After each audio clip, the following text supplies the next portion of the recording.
Doctor عابد صاحب، اس جنگ کے ممکنہ اثرات پاکستان کی اکانومی کے لیے کیا ہیں؟ دیکھیے اس کے دو تین پہلو ہیں۔ پہلا پہلو تو انرجی کا ہے، اور اس وقت جو میں دیکھ رہا ہوں وہ صرف قیمتوں کا بڑھنا نہیں ہے بلکہ سپلائی انسرٹن ہو جانا، کہ کیا یہ پاسبل بھی رہے گا اگر یہ اسی طرح سے اسکلیشن بڑھتی ہے، اسٹریٹ آف ہارمز جو ہے وہ اسی طرح سے اگر بلاک رہتا ہے، یا جو ابھی راس الفان جو ہے LNG اسٹیشن، وہ اس فیلڈ کو جب بند کرنا ہوتا ہے اور دوبارہ اس کو سٹارٹ کرنا، تو اس کا مطلب یہ ہے کہ کم از کم ہم 4 سے 6 ہفتے کی بات کر رہے ہیں اس کا کول ڈاؤن پیریڈ، اور اس کو 4 ہفتے تو پکے ہیں۔ اور اس کو دوبارہ سے پھر ایکٹیویٹ کرنا اگر کسی قسم کا کوئی انفراسٹرکچر لاس اس میں نہ ہو۔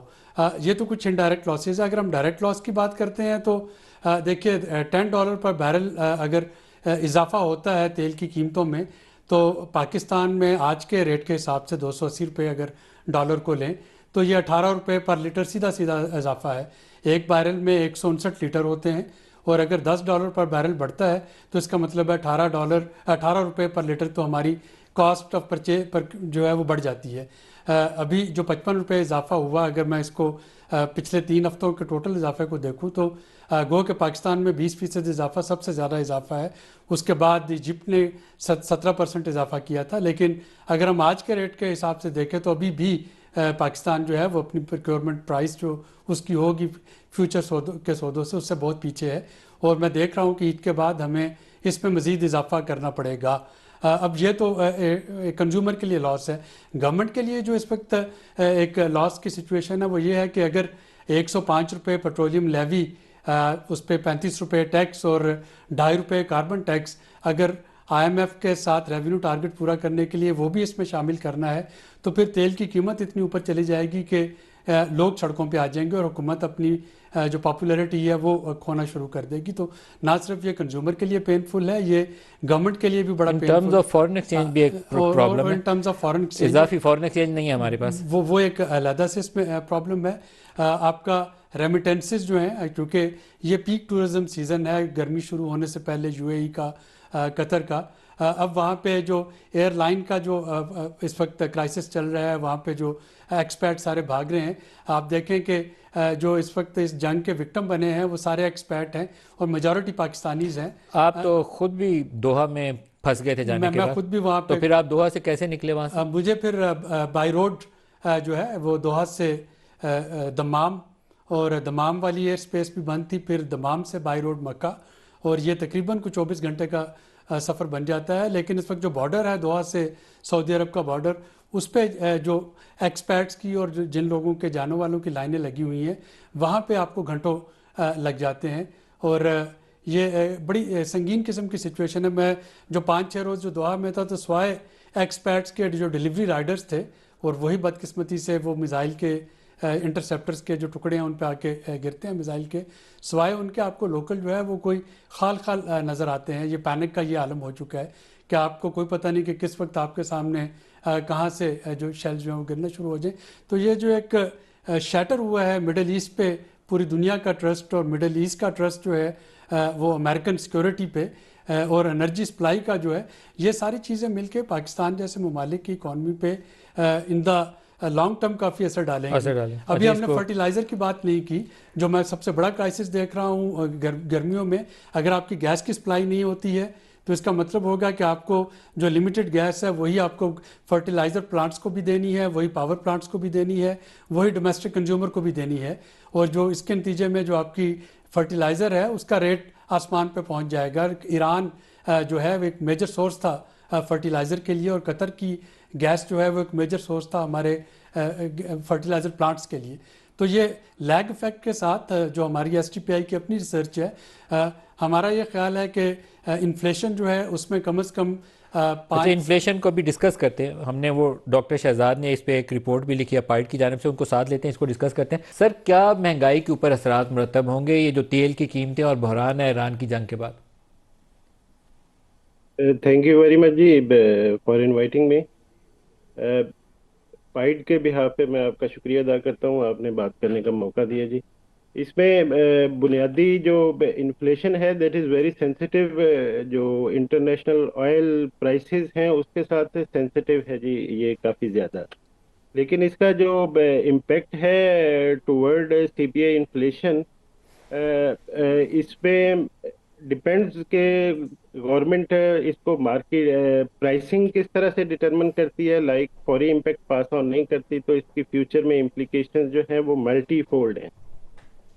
لیکن اس کا جو امپیکٹ ہم نے جو انیشل ورکنگ کی ہے، اس کا پیٹرول اور ڈیزل دونوں کے چینل سے جو ہے وہ کافی اس کا پرائسز جو ہے وہ ایسکیلیٹ کریں گی آنے والے کچھ مہینوں میں.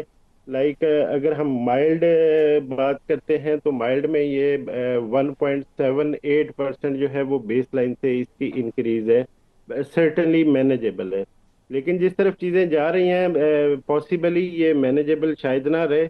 نیچرلی اس کے لیے فسکل اسپیس آپ کو کریٹ کرنی پڑے گی without hurting the I M F program and جو آپ کا پبلک فائنینس میں جو بیسک پیرامیٹر یوز ہوتا ہے پرائمری بیلنس، اس کو ہرٹ کیے بغیر، جس میں صوبوں کا کافی رول ہو سکتا ہے.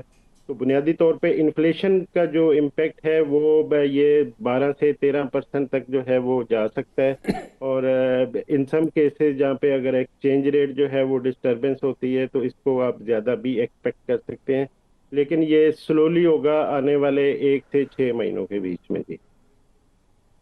اچھا ڈاکٹر شہزادہ صاحب، جو ابھی پرائسز ہیں دبئی میں اور عمان میں وہ $150 سے اوپر کروڈ جا چکے ہیں. ہم برینٹ کی پرائسز عام طور پر کوٹ کرتے ہیں، پاکستان کے کیس میں ابھی وہ بہت ریلیونٹ نہیں ہوگا کیونکہ دبئی والی مارکیٹ بھی اور عمان والی بھی، وہاں پیٹرول اور ڈیزل کی قیمتیں بہت اوپر جا چکے ہیں. ڈیزل تو $190 پہ پر بیرل جا چکا ہے. ساری صورتحال کو اگر سامنے رکھیں تو کیا ایسے اقدامات حکومت کو کرنے چاہیے کہ تھوڑی اکانومی بھی چلتی رہے اور ہمارے وہ نمبرز بھی اتنے آؤٹ نہ ہو جائیں کہ آئی ایم ایف سے کل کو ٹربل شروع ہو جائے؟ لوگوں کا بھی مفاد سامنے رکھنا. دیکھیے، ایک تو آپ کی بات بالکل درست تھی، وہ سی سی آئی والی. دوسرا کہ سارا جو بوجھ ہے وہ وفاق کو خود نہیں لینا چاہیے، بلکہ کچھ بوجھ جو ہے وہ صوبوں کو بھی پاس آن کرنا پڑے گا اور ان کو بھی اس کو شولڈر کرنا پڑے گا. ایک چیز جو کہ حکومت کو نہیں کرنی چاہیے اس وقت وہ ہے راشننگ. راشننگ جو ہے یہ آپ کی پیریفری میں اور چھوٹے اضلاع میں تو بالکل بھی کامیاب نہیں ہوگی. یہ ایک پینک کریٹ کرے گی. اگر آپ اس وقت کوٹا لگا دیتے ہیں گاڑی پہ تو ہر وہ شخص جو افورڈ کر سکتا ہے، اگر اس کو 10 لیٹر چاہیے تو وہ اس کا چاہے گا کہ ٹینکی فل کرے، جس کے نتیجے میں خام خواہ کی ایک شارٹیج پیدا ہوگی. ہاں البتہ ہمارے پاس جو تیسرا آئی ایم ایف کا جو ریویو تھا وہ ابھی اوپن ہے وہ ونڈو، اور وہ مشن یہی کہہ کے واپس گیا تھا کہ وہ دیکھنا چاہ رہے ہیں کہ پاکستان پہ اس جنگ کے اثرات کیسے ہوں گے تاکہ اس کے مطابق اگلے مالی سال کے بجٹ کے جو نمبرز ہیں ان کو فائنل کیا جا سکے.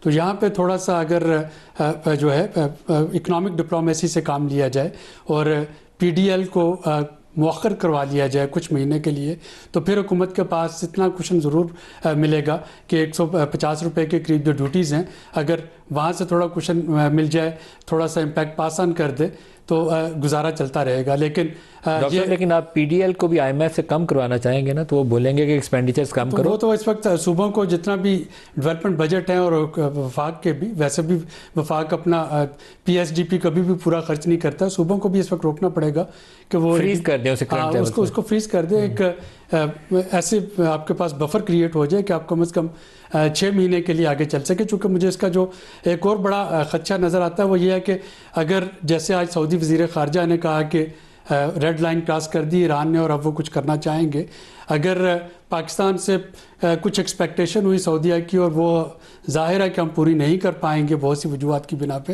تو یہ نہ ہو کہ ہمارا جو ڈیفرڈ پیمنٹ پہ ان سے تیل ملنا ہے یا رول اوور اگر وہ اپنے $3 بلین واپس مانگ لیں تو پھر پاکستان کے لیے بڑی شدید مشکل پہ صورتحال ہوگی. اور ہمیں ان سارے محاذوں کو سامنے رکھتے ہوئے اس وقت اپنی خرم صاحب کی بات سے میں بالکل متفق ہوں کہ اکنامک ایمرجنسی جو ہے وہ اس کی تیاریاں ہمیں کرنا ہوگی.